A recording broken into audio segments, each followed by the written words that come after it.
हमारे यशस्वी प्रधानमंत्री, सबके चहेते, सबके फेवरेट, आज उनका जन्म दिवस है। हमारे लिए बहुत ही सौभाग्य की बात है। मैं अक्सर सोचती हूँ कि ये जो हमारा भारत है, हमारा जो भारतवर्ष है, इसका सही मायनों में इसका अस्तित्व क्या है। सही मायनों में हमारे भारतवर्ष की जो essence, what is the essence of India, ये ख्याल मुझे अक्सर आते हैं। क्या ये कोई जमीन का टुकड़ा है, इसकी ज्योमेट्री, ज्योग्राफी क्या है भारत? वो तो आप देखते हैं कि हर सदी में जो है वो बदलता रहता है, बदलता जाता है। जो एक कॉन्टिनेंट होता है, उसका नक्शा हो गया, एक देश का नक्शा हो गया, वो हमेशा ही बदलता रहता है। लेकिन द एसेंस ऑफ भारत, ये हमने चाहे जो आदिकाल से चला रहा भारत है, वो एसेंस हमने कभी लूज नहीं किया। So in entirety what is India and what does it stand for? तो मुझे ये रह के ये ख्याल आता है कि जो हमारा जो सनातन संस्कृति है, हमारा जो विश्व गुरु का जो स्वरूप है भारत, वो चाहे ब्रह्मा के दिए गए वेदों का ज्ञान हो, चाहे ऋषि मुनियों के बनाए हुए वो स्क्रिप्चर्स हो, चाहे शास्त्रों का ज्ञान हो, चाहे वो कृष्ण और अर्जुन का संवाद हो जो कुरुक्षेत्र में हुआ था, चाहे वो रामायण का जो है चरित्र और चित्त को लेकर ज्ञान हो, चाहे वो योगानंदा की उसकी इंटरप्रिटेशन हो, चाहे वो महात्मा गांधी का कॉन्टेम्पररी लिटरेचर हो, चाहे वो स्वामी विवेकानंद की अपनी इंटरप्रिटेशन हो, बट एसेंशियली इंडिया इज जो इसका जो एक विश्व गुरु का जो स्वरूप है, एसेंशियली भारत वही है। और जब हम इस ज्ञान के दीपक की बात करते हैं, जब हम ये बात करते हैं कि हमारे ऊपर, भारत के ऊपर, क्योंकि आप अक्सर देखेंगे ऐसे न जाने आपको कितने साइंटिस्ट मिल जाएंगे, चाहे वो न्यूक्लियर रिसर्च कर रहे हो, आधुनिक युगों में, आधुनिक, जो कहेंगे जी हमने ये गीता से हमारी प्रेरणा रही है। अध्यात्म के जो भी हो, चाहे वो क्वांटम फिजिशियंस हो, चाहे वो कहेंगे जी हमने जो है वो उपनिषद पढ़े हैं या हमने वेद पढ़े हैं। मॉडर्न लिटरेचर हो, तो आपको ये पूरे विश्व में जो ये भारत का जो ये दीप है, रोशनी का जो दीप है, वो पूरे विश्व को प्रज्वलित करता है। और हर युग में एक ऐसे महान पुरुष होते हैं जो उस युग का जो है वो प्रतीक बन जाते हैं। चाहे वो आप रिसेंट हिस्ट्री में देख लीजिए, चाहे वो विवेकानंदा हो, उन्होंने उस वक्त की जो जरूरत थी, उस वक्त की जो मांग थी, उसको ध्यान में रखते हुए, चाहे वो उन्होंने श्री कृष्ण की गीता की इंटरप्रिटेशन की, कि मैं भी जो हूँ विवेकानंदा की जो हूँ वो स्टूडेंट हूँ, चाहे उन्होंने कर्म योग, जनन योग, राजा योग, भक्ति योग, ये सब योग को जो है एक सिंप्लीफाई करके इंग्लिश में साइंटिफिक बेंड ऑफ माइंड के साथ, और जो क्योंकि देश उस वक्त स्वतंत्र था, उसमें राष्ट्रवाद और एक देश को जो एक स्वतंत्रता आंदोलन की जो एक चिंगारी डाली, वो चिंगारी, चाहे वो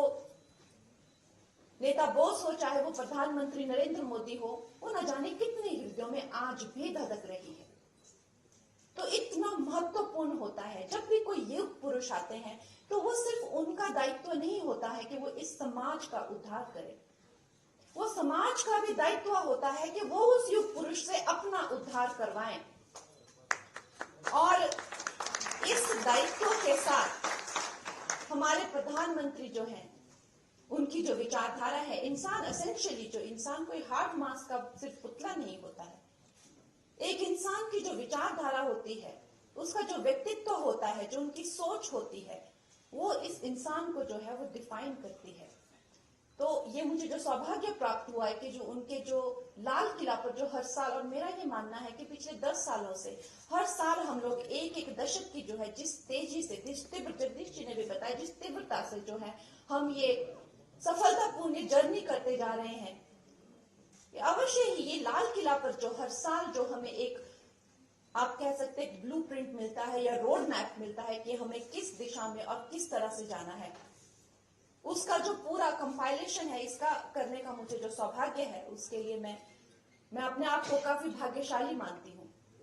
लेकिन अगर हम प्रधानमंत्री जी की बात करते हैं, तो श्री नरेंद्र मोदी जी एसेंशियली उनकी पर्सनैलिटी का एक क्या ये ट्रेट है, चाहे उन्होंने बचपन में न जाने कितनी ही मुश्किलें सही हो, चाहे कितना ही संघर्ष उन्होंने किया हो, वो सभी, और खैर उन दिनों में तो बहुत लोग गरीबी के थ्रू जाते थे, बहुत लोग जो और बहुत बड़ी बड़ी जो स्थितियां परिस्थितियां उनके पास आती थी। लेकिन प्रधानमंत्री जी की पर्सनालिटी में ऐसी वो क्या बात है कि वो प्रधानमंत्री बने, कि उन्होंने जिंदगी में आने वाली अपनी हर